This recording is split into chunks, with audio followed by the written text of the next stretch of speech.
IVM.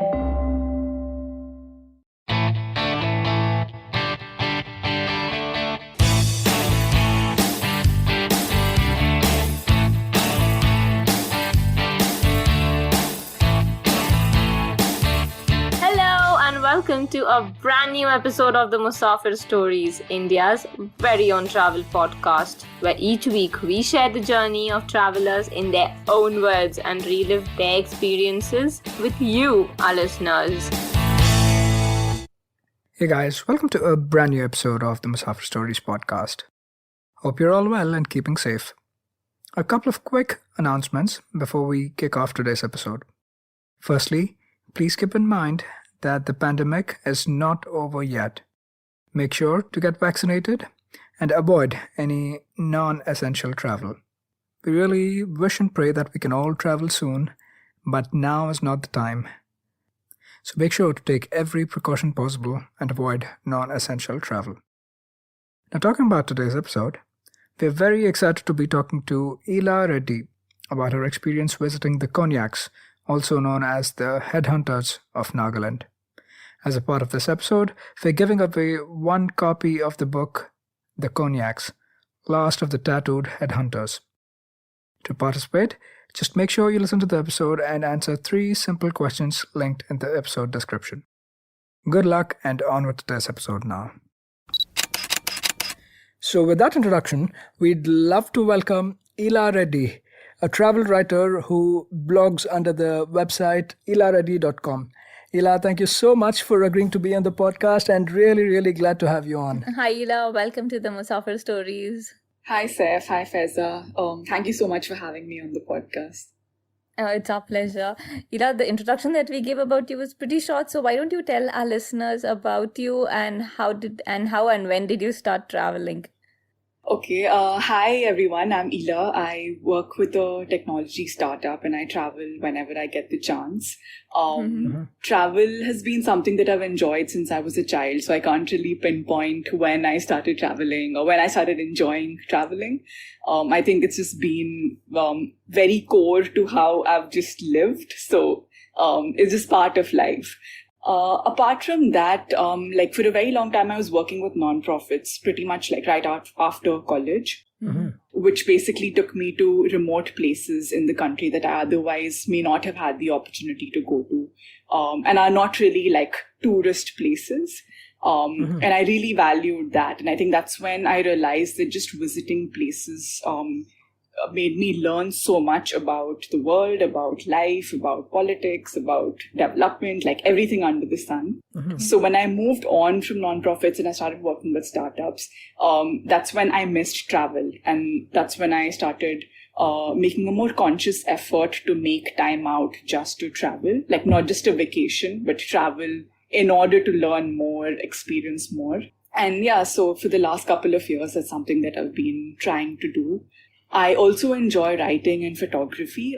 So I think combining these 3 passions has been something that I've really liked to do over the last couple of years, just documenting my journey as well as post-journey reflections on what I learned, what I did. It's quite therapeutic for me to sit down and document all of this and then reflect on it and get back to it over time. So yeah.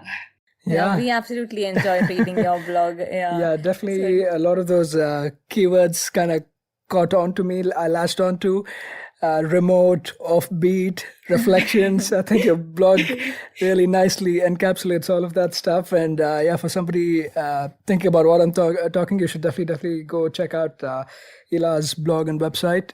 It's at ilareddy.com and we'll link it in the show notes as well. But yeah, Ila, I'm really keen and excited to be listening to you about the itinerary and the trip that you will be taking us and our listeners on today. So why don't you share a quick sneak peek into where you're taking us to? Sure. So I'll be taking you to the Mon district of Nagaland today. I had visited this place back in 2018 during the Aoleng festival. This was my second trip to the Northeast and the first time to Nagaland. I basically went with a group.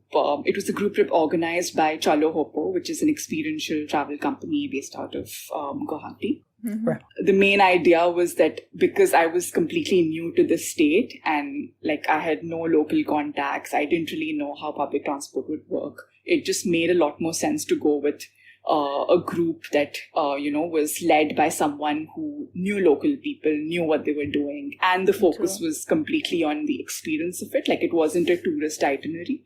It was designed in a way where we would get to speak to local people, live with them, see how they do different things, learn more about their culture, and so on.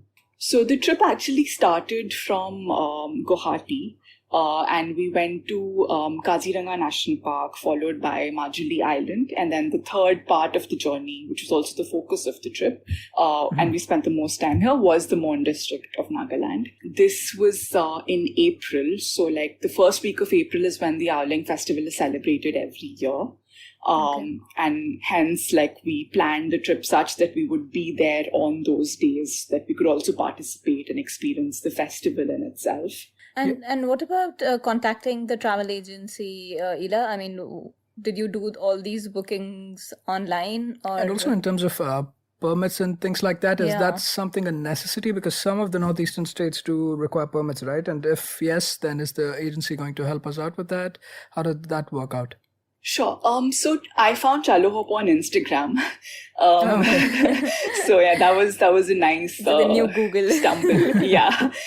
So I got in touch with them, and it was a seamless process, and they basically did all the planning.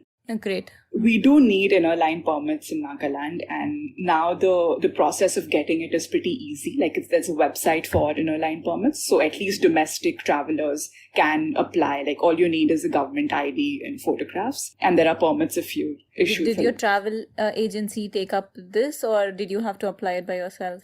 Yeah, they did everything end to end. So I just had to land up in Guwahati, and then it was all them. Yeah. Yeah, and definitely it does make sense, right? Like, to your point, working or planning to travel with the travel agency, with an agency, experiential agency, if I may, like Chalo Hopo, like, it's a much more wholesome experience, right? Rather than, like I said, a touristy one, for the lack of a better word. And rave reviews. We've also had a previous guest who had traveled with Chalo Hopo to Mechuka. So they're really, really good if you're planning on going to the Northeast, especially. This definitely episode is check not it out. sponsored by them. Chalo Hopo, they're not giving us free trips or anything, but I wish they would. they're doing great work. So we're happy to call out and recommend them, since we've been hearing from a lot of our other listeners as well. Yeah. So, one question. From Guwahati, how did you guys get to the district? We went by road. So the entire trip was by road. So we landed, we took a flight from different cities to Guwahati, and from there it was about 8 of us, including the people from Chalo Hopo. And we were there by road. And that's actually the other interesting thing about the trip. Like, it was my first time traveling with a group of strangers. And like, just that experience in itself was great, because like, I tend to be an introvert and I like to travel solo. But because of the logistics, I ended up like going on this trip, and I actually came away with like 8 great friends who I'm still in touch with. So I think that also added another layer to the whole experience. So wonderful. Now, thank you for that context setting. Now, before we jump on to your itinerary and talk a little bit more about the trip in itself and your experience with the Aoleng festival, would you also like to tell us a little bit more about the people of the region, right? The Konyak tribes, or the Konyak Nagas. Very, very interesting people with very interesting backgrounds. Would you like to touch upon that a little bit, Ila? Sure. So Nagaland has about 17 tribes and numerous other sub-tribes, and the Konyak tribe is one of them, and also believed to be one of the largest of all the tribes of Nagaland. Right. They are most known for their tradition of headhunting, which I will get to in a bit.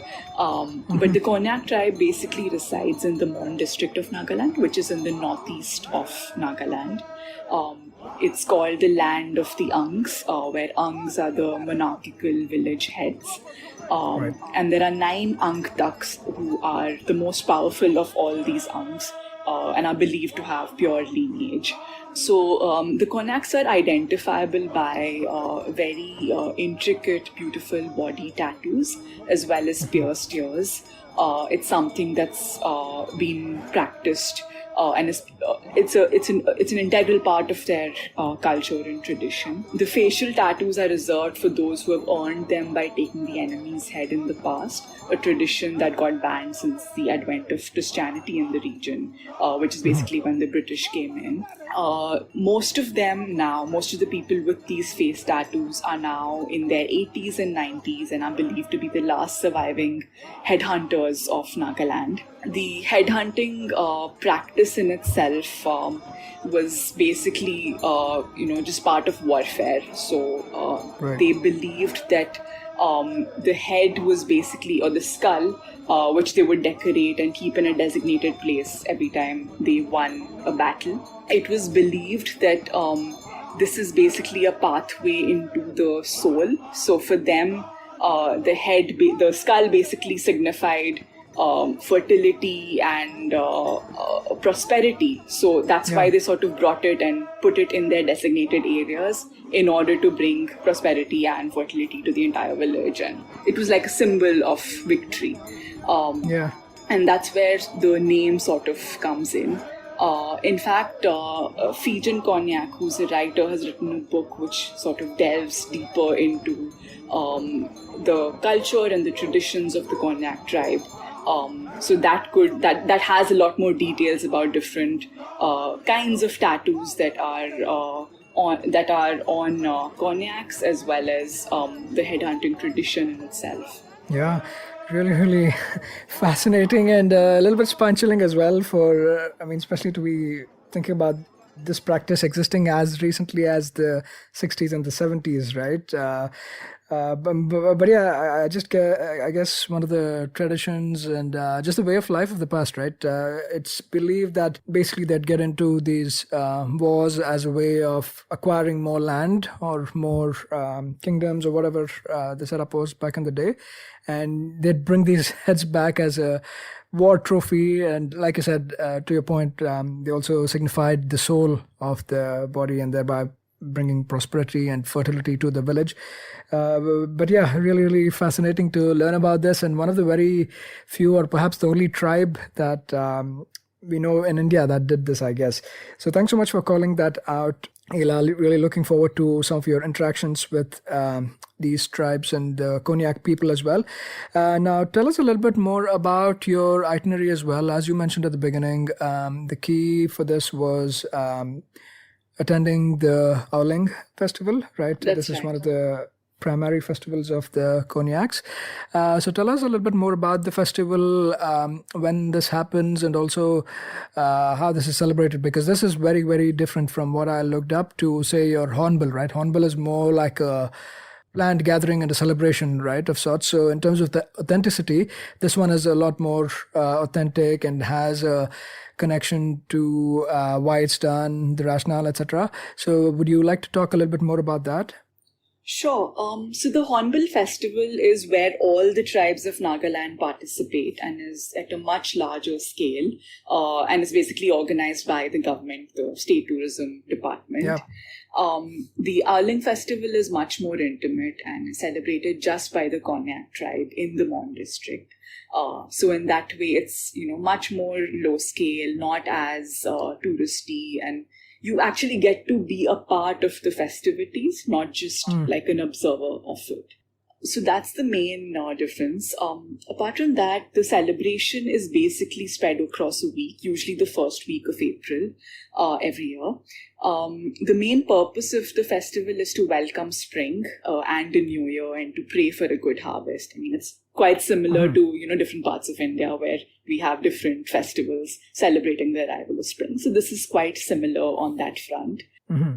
During the festival, many rituals take place. Rituals in the sense that there's a lot of celebration, there's dancing, feasting, there are sacrifices, that's basically to appease the divine spirits, and it's just like a traditional practice that's there, and it's a core part of Konyak culture. So over the course of the week, I think the first few days are spent basically preparing for the festival. So like they weave traditional clothing specifically for the festival, like to wear and to get out, because just adorning themselves, wearing their traditional attire is also like one way of celebrating it. So in the preparation, that's one thing they do. They prepare a lot of food and rice beer, apong, which is like again part of like how they celebrate. I think on the fourth day or so, it's when everyone gets out in their traditional attire. They have headgear that's made with tusks and feathers, and their traditional ornaments, which are made out of orange beads, and their warrior clothing, specifically the men. So they all dress up in their traditional gear, get out onto the street, dance, sing, feast. So there's a lot of that going on, and as visitors, we're like open to like, participate with them. So we can walk along with them, we can visit them in their houses. They're all very welcoming. So in that sense, you actually feel like you're part of these festivities. And in the last 2 days of the festival, basically, it's again more intimate. So it's back to celebrating within your own house, with your own family and friends. So yeah, that's how the week pans out. Essentially, every day is about, making merry, celebrating, just relaxing and like having fun. So in that sense, it's basically taking a backseat after like, hard work in the farms and so on. Sure. Yeah, and definitely does look very, very colorful from some of the captures that you have put up on your blog as well, which we'll link to. Now, before we dive into the specifics of the festival, let's take a quick commercial break and we'll be right back on the other side.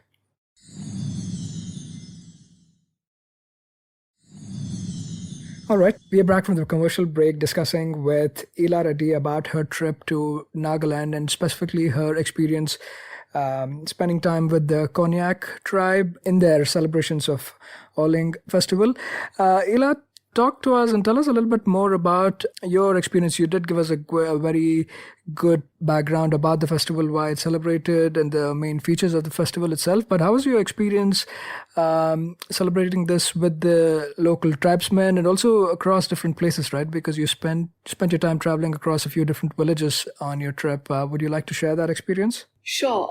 So we did go through about I think 3 or 4 different villages.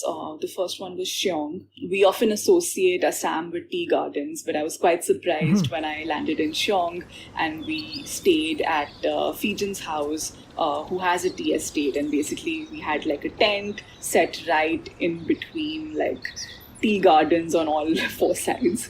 So in that sense, it was quite a magical experience. Fijian is, of course, someone who has written a book on the last of the tattooed headhunters, and she herself comes from the Konyak tribe. So we got to experience the festival with her family in Sheong. So in the evening, we would gather in her relative's kitchen. There would be smoked pork, there would be rice beer, everyone would be sitting around, and we would just sit there, chat, and watch people come and go. We were mainly observers there, but it was like an intimate ceremony in the sense that neighbors would drop in, friends would drop in, there would be food, there would be just sitting around and chatting and coming out in all their attire, very similar to how we would celebrate Diwali or Eid or Christmas. So in that sense, that's how it was in Sheong. Okay. And also, should have been a great experience spending time with Fijian. Is that how I pronounce her name? Yeah, that's right. It was a great experience because I think she's one of the few people who is actively looking to document the Konyak culture, especially given that a lot of the culture is revolves around oral tradition. So it's around stories and folklore and so on. And a lot of it is disappearing because the younger generations aren't hearing it or preserving it. And even the tattooed headhunters, who are the most known among the Konyak people, basically even they are in their 80s and 90s. Right. So there's not much documentation about their culture, about their tattoos, even the tattoos in themselves, every design has certain meaning to it. It talks about their identity, who they are, what phase of their life they're in. So in that sense, she's done a lot of work in documenting all of that. So it was quite an experience to stay with her and learn about her childhood and her experience through all of this. Yeah, I've also read some rave reviews about the book as well, and we'll see if we can do something, perhaps a giveaway as a part of this episode, so more people, or at least one lucky listener, can get a deep dive into the wonderful oral histories and the cultures and the tradition of the Konyak people that Faison has done. Along with the festival, interacting with somebody like that who has this deep understanding of the culture and the tribe definitely is worthwhile and worth time spending with. And after Shiong, what was the next stop for this? And was this more like a day or 2-day trip or a stay, Ila? Shiong, if I remember correctly, we were there for 1 night and 2 days. We basically used that as the base to visit 2 other villages, Hongphoi and Wanching. Okay. So the celebration is pretty much the same in all these places, in the sense that there is, the whole process of wearing their traditional attire, singing, dancing, food, all of that. It's just that the people are different in each village, so it feels different even though, the activities are the same. So Wanchin was another small village near Shiong that we visited, and here it felt a little more like a fair because there were a lot of young people. So in the main common area of the village, there were kids playing all kinds of games. There were college students who had set up stalls. So it was almost like, a fun fair or like a Diwali Mela of sorts, where, the different activities going on. So that was nice to see. Here, again, it's because it was a very small village, we actually got to go from house to house. Like literally took a walk through the village and people, celebrating would just call us in and show us pictures or like offer us food, or we would like, shake a leg with them. So it was a very intimate experience of celebrating something with them. Like we had no idea at that point about like anything about the festival, something that we learned over time through all of these experiences. But it just felt really nice to be part of something and not be there as outsiders. So that was in Wanchin. In Hongphoi, basically this is, I think, the main place where most of the octogenarians are, the last of the tattooed headhunters. So here is where we actually met most of them, and unfortunately, because of the language problem, like they don't understand English, it was hard to interact with them directly. We of course had local people as translators and interpreters who were with us, and that sort of eased the whole communication issue. But yeah, we couldn't ask all the questions we would have liked to. But I think that's what made us, rely on other things like observation and just taking it all in. And it was more experiential in that sense, like an immersive experience versus communicating just through words. Yeah, definitely. Almost like a living phenomena, I'd say. For me, it feels like you're traveling back in time, right? And getting to live with these people who've perhaps had like very, very different lives, even though it's just, like I said, 80, 90 years ago, but very different from even what would have been in, say, other parts of India at that time, right? So just that experience of living, seeing them, and getting to interact, even if it's in sign language, I think it's quite the experience to have. Absolutely. And actually, one of the interesting things that we did here where we could actually participate with them in something is that they have a log drum. It's basically like a hollowed tree trunk that is an instrument of sorts, but it can only be played on special occasions, which in this case is the Aoleng festival, or like when someone dies, or like in earlier days when they won wars. Right. And you basically, because the tree trunk is hollowed out, when you play it with another log, it produces a deep sound. And that's sort of like a war cry of sorts. So just as part of tradition, every year during the festival, all of them gather around the tree, and this is like, I think, about 15 meters or so. They all gather around it and play different tunes on it.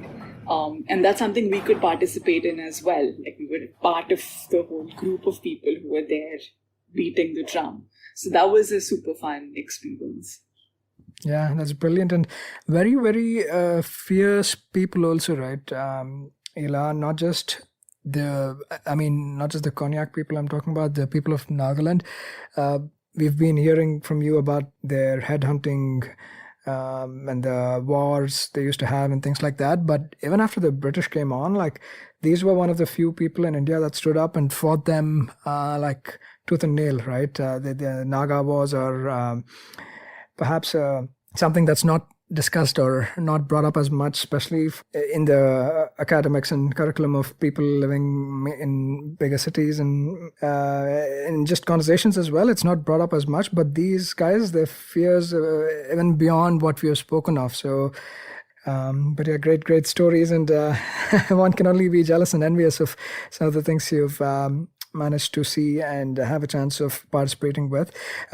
This was Hong Foi, you said, right? Was the village where most of the octogenarians are?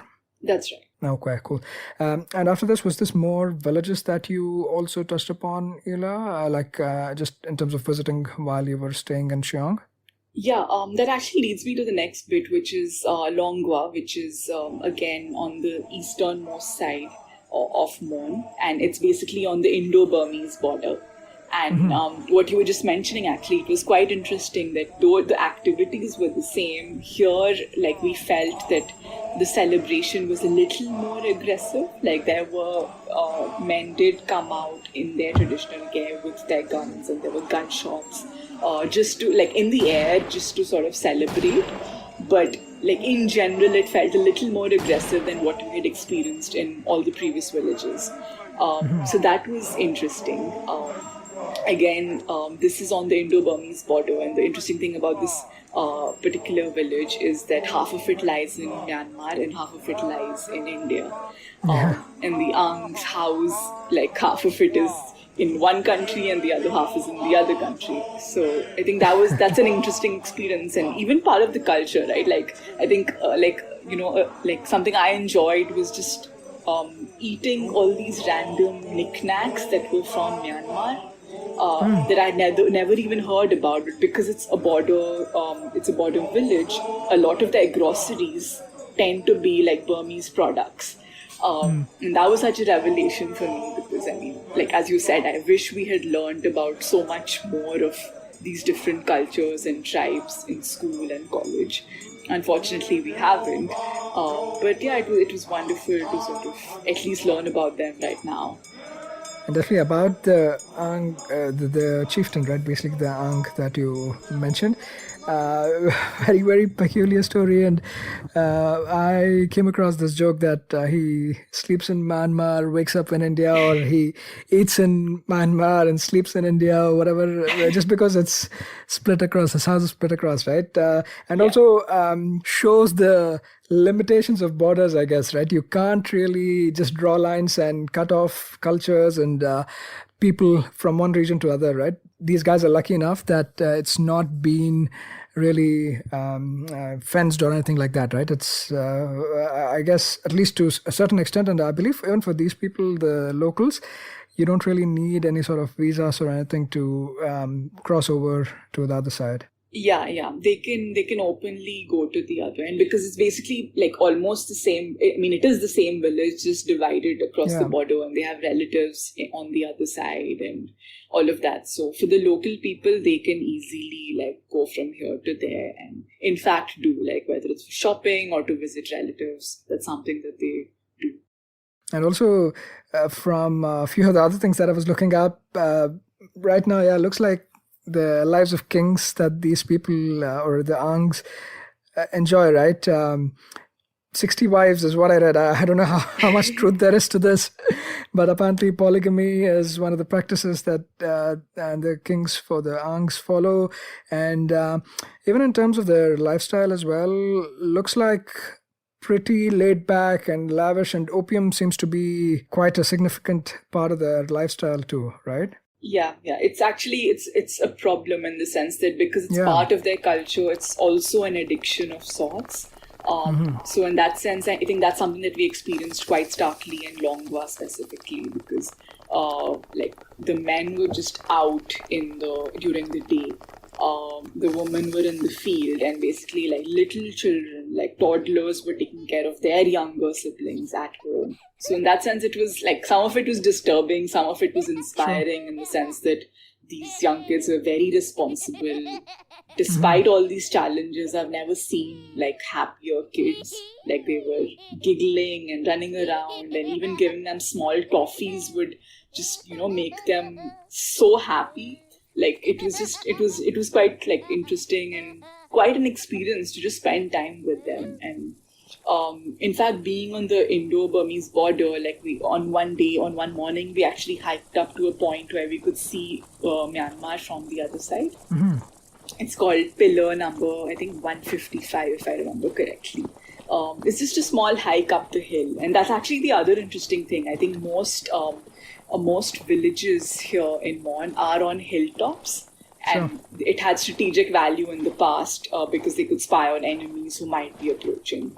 But basically, Longwa, because it's on the border, you can see Myanmar on the other side. And when we hiked up, like 4 children came up with us, and they just kept giggling and playing, and like they were just entertaining themselves. Like there were no toys, there was nothing around. They were just playing with twigs and like just so happy. Like I've not seen such happy kids ever, and just looking at them, we were so happy. So it was quite contagious in that sense. Yeah, that's lovely. And also, any other experiences while you were in Longwa that you'd like to share, Ila? Yeah, so in Longwa, a lot more people came out. Like it was almost like a parade in the evening for the celebration.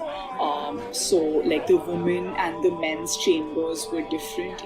Within the Young's house, there was one area that was designated for women and another for men.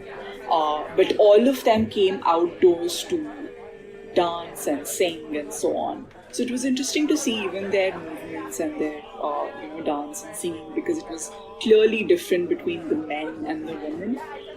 So that was a good, like a nice cultural immersion of sorts. Apart from that, the Konyak tribes are also very artistic, and I think they have like a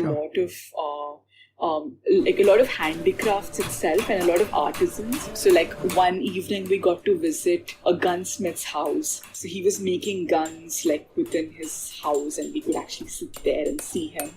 There's a lot of woodwork that they're really good at. So just carving out bongs, because they are into opium. So like bongs and like chairs, furniture, just different wooden products, just watching them work, because these are like houses. It's just 1 or 2 artisans working within their houses, and just to be able to sit there, watch them for hours, talk to them, it was quite an experience. Yeah, I think very, very skilled craftsmen as well, right? Like you said, making guns, and also popular for these machetes, right? They carry them along, but also in making, apparently they're very popular in that. And like I said, even a lot of wooden work, little bags and handicrafts and stuff like that. They're good. But I guess primarily agriculture would be the staple occupation as such, but besides that, these are the other skills and handicrafts and other vocations that the people are into. Yeah, that's right. Yeah, wonderful. So I think definitely, even going by what you're saying, between these little villages, you can see subtle differences between how the festival is celebrated and also ways of life of people, right? It's great that you were able to capture a lot of that. Also, one of the other things that I found interesting you had mentioned on the blog is this concept of morung. How do I pronounce that? Morung. Yeah, would you like to talk a little bit more about that too? Sure. Just before I go on to that, one thing I missed out was just in terms of like in Longwa, one of the special things was that we stayed at a homestay. So it's called Jelly's Homestay, and we basically like it has 2 rooms, and we were like staying with them, eating with them, and I think that itself was like, it added to the whole intimate experience of being part of everything that they were doing. I think that's also when just the kitchen and the importance that the kitchen holds in like any Naga house sort of became a lot more stark. So like in cities and like in most of our houses, we like when we're not sleeping or like doing other things, we're basically in the living room, just, socializing and so on. In front of phones? Yes, that too. Yeah. But the kitchen is not a place where we associate with just going and hanging out, right?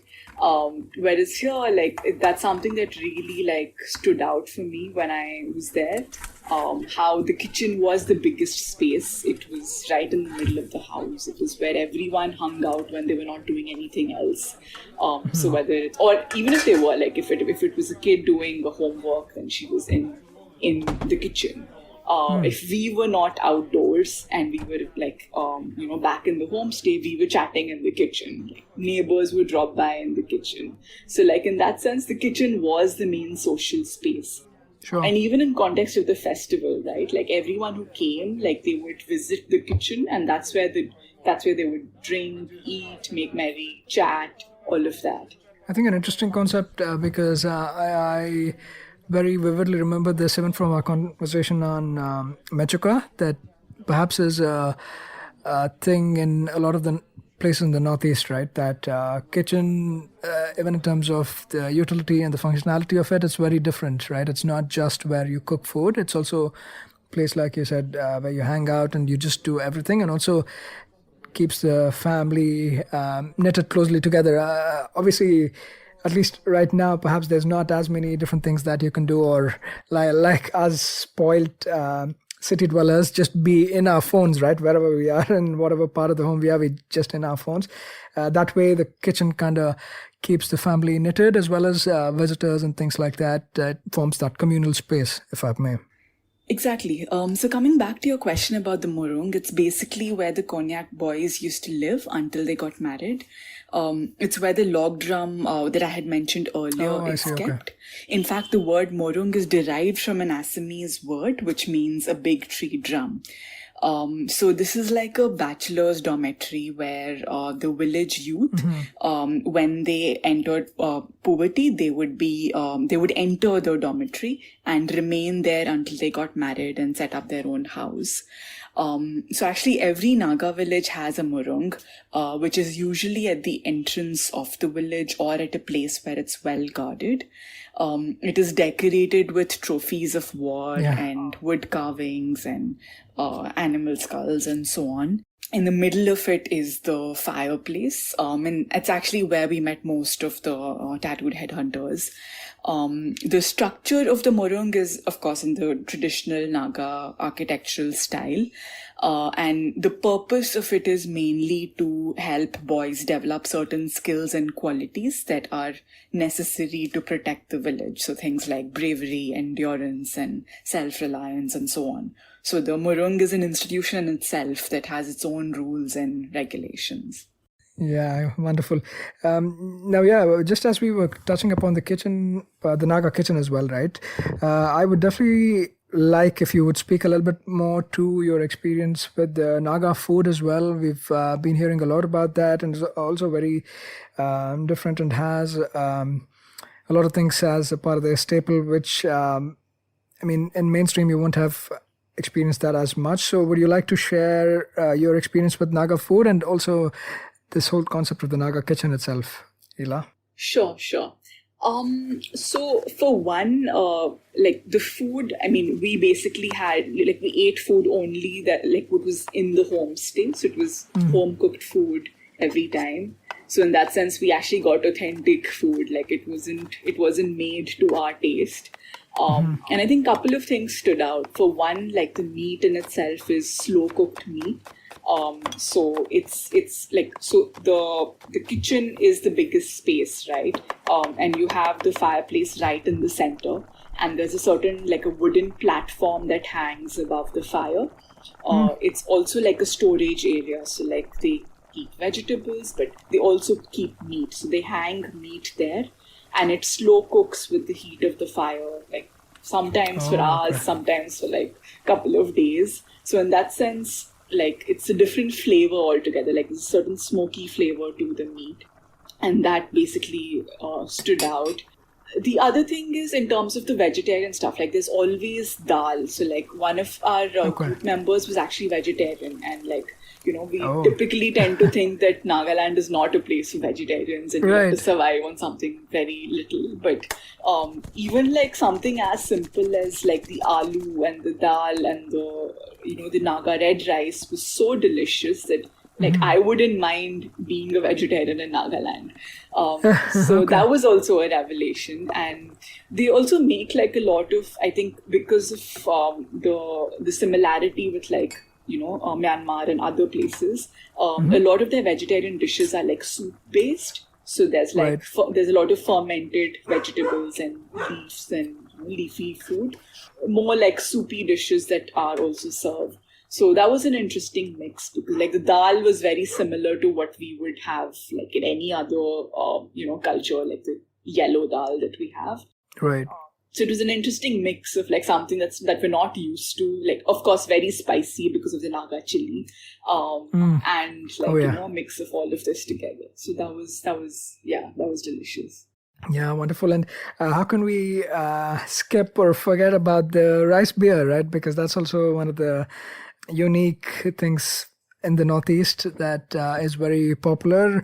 Any first-hand experiences or any surprises, that things you did not expect or did not know of that you discovered?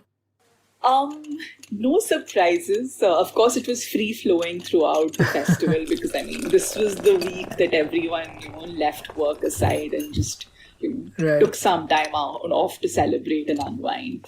So in that sense, it was there in every meal, especially like in the evenings, like with dinner. It was served with smoked pork, and of course, the pong was made within the house itself. So like in each house, there were slight variations. It was the same drink, but like obviously everyone had their own family recipes. Another part of the tradition was also to take some to, you know, your friends and your family. So people like neighbors and relatives would come bringing their own apong and taking away like what our hosts had made. So in that sense, we also got to taste a couple of different varieties. Okay, yeah, that's great. Probably their version of bringing a bottle of wine to a party. Right. Yeah, but of course, much more intimate and much more real, right? So that's great that you got a chance to try out some of these different things as well. As we start to wrap this up, Ila, is there more things or experiences as a part of your trip, as a part of your itinerary that you covered off we might not have touched upon during our conversation? I think I've mostly covered everything. Obviously, like, I mean, it doesn't compare with the experience in itself. Sure. I'm sure, like, when I listen to this later, I'll be like, oh, I missed this, I missed that. But I think one thing that definitely stood out for me about the trip was that, you know, like, the most memorable travel experiences are ones that trigger like a lot of emotions and thoughts without you even realizing it or seeking it. So in that sense, Nagaland was one of those kinds of trips for me where like there were things that made me uncomfortable, things that inspired me, like, you know, brought a lot of questions to mind, not just during the trip, but also later. There were like, you know, what I mentioned about like some parts of the festival feeling aggressive with the gunshots and all of that. But at the same time, like when you actually sat with the same people over dinner, you know, the same evening, they were some of the most gentle people you could interact with and spend time with. And, you know, they were so welcoming and heartwarming. At one point, like we were, you know, referred to as Indians, like, you know, this whole thing of like India and Nagaland being separate from each other. And, you know, there is certain history to that. Sure. So that was a little odd to listen to, but then at the same time also having the empathy and the understanding of where they're coming from and how they see things. So in that sense, I think it embodied a lot of things that we tend to seek from travel, like travel outside of just a vacation, like, you know, travel that sort of makes you learn new things and think and get out of your comfort zone and so on. So in that sense, this trip was defining for me in that sense, where I realized that, you know, this is what I seek out of travel. I think that's very, very beautifully captured, right? It's not always just glamorous and rosy like you would find, say, in a lot of Instagram posts. It's a lot more layered and nuanced than that. And there is the parts that make you happy. There's the parts that make you a little bit uncomfortable. But again, it's the emotions that the maximum number of emotions that they get out of you. That's what truly encaptures the experience and the travel. So thank you so much for capturing that for us, and also giving us, again, like you said, right, it's probably not even going to be a percent of what you actually experience during your trip, but the idea is to give others a window into the life of these people that, again, countries, a lot of times you consider it as a homogeneous piece of land, right? Which is not true at all. And also borders and everything is a fairly new or a recent or a modern phenomena. Different people living a few hundred or a few thousand kilometers from where you live and having completely different ways of life, and in the way in which they perceive the same things that you might perceive or see differently. All of those things, I think that's what so enriching about travels and experiential travel, right? It's not only about going and seeing places and enjoying nature's bounty. It's also about the people that make the place. So thank you so much for beautifully capturing this for us, making us a part of this wonderful journey that you had sometime back in this very fascinating part of the country, Nagaland and Mon, and the land of the headhunters, like we call them. Thank you so much, Ila. Thank you so much for having me, and I love sharing my experience, and I hope a lot of your listeners do get to experience it themselves. Absolutely. Thanks so much, Ila. Thank you.